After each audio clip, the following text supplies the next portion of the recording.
My brothers, in Islam, in a narration that has been reported by Ibn Abi Hatim, radiallahu anhu, one of the great scholars of the hadith, he reports that Iblis came to Allah subhanahu wa ta'ala. This is before or at the time of him being thrown out of Jannah. At that point, Iblis made a dua to Allah, and he said, "Oh Allah, you created me to do fitna on the children of Adam. I have no power on the children of Adam until and unless you allow me to. So grant me the power to cause fitna to children of Adam." So Allah subhanahu wa ta'ala said, "For you is that." Then Shaitan said, "Oh Allah, give me more, increase me in it." Listen to this. So Allah said, whenever a child of Adam is born, you will have another Shaitan that is also born. Meaning for every human being that exists in this dunya, there will be another Shaitan that Allah subhanahu wa ta'ala allows Shaitan to actually procreate and to have more children. For every child that is born in this dunya, there is another Shaitan that comes into existence as well. Then the Shaitan said, "Oh Allah, increase it for me." And so at that point, Allah subhanahu wa ta'ala said, "For you is the opportunity to flow in the veins of Ibn Adam just like the flowing of blood." So Allah gave him the ability to go into our bodies and play with our minds, to be able to so inconspicuously sound in our mind as if it is our own deep thoughts, but it is actually Shaitan saying his worst and evil words into our mind, whispering into our ears. And then Shaitan said, "Even more, oh Allah, give me even more."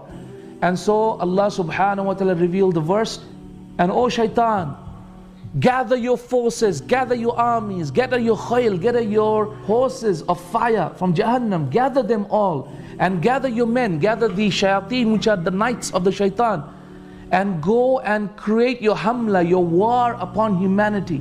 وَأَجْلِبْ عَلَيْهِمْ بِخَيْلِكَ وَرَجْلِكَ, and go and destroy them with your forces of evil. Go and attack them.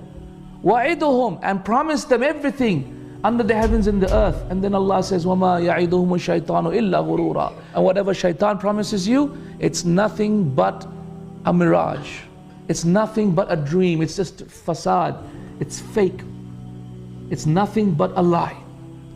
So in this hadith it continues, and it says that Adam alayhi salatu wasalam heard this dua of Iblis and came to Allah subhanahu wa ta'ala and said, "Ya Rabbi, you have given Shaitan this much power and authority over me, so what will you give me, Ya Allah? Give me something."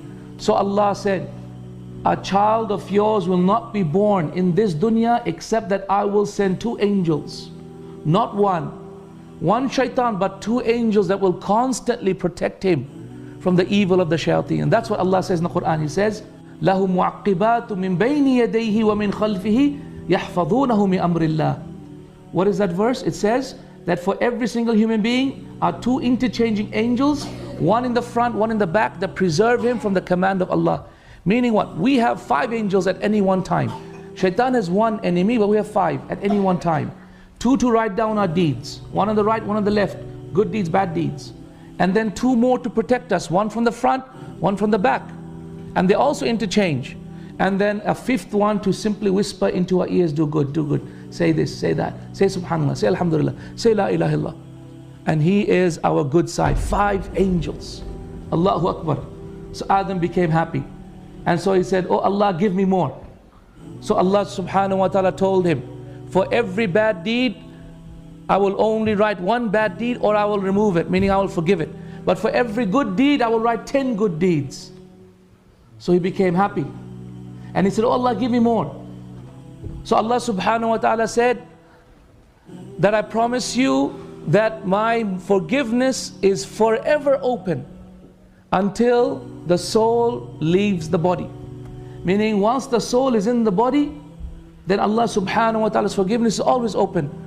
And then Adam alayhi salatu wasalam, our father, asked the 4th time, "Ya Rabbi, zid, give me even more than that."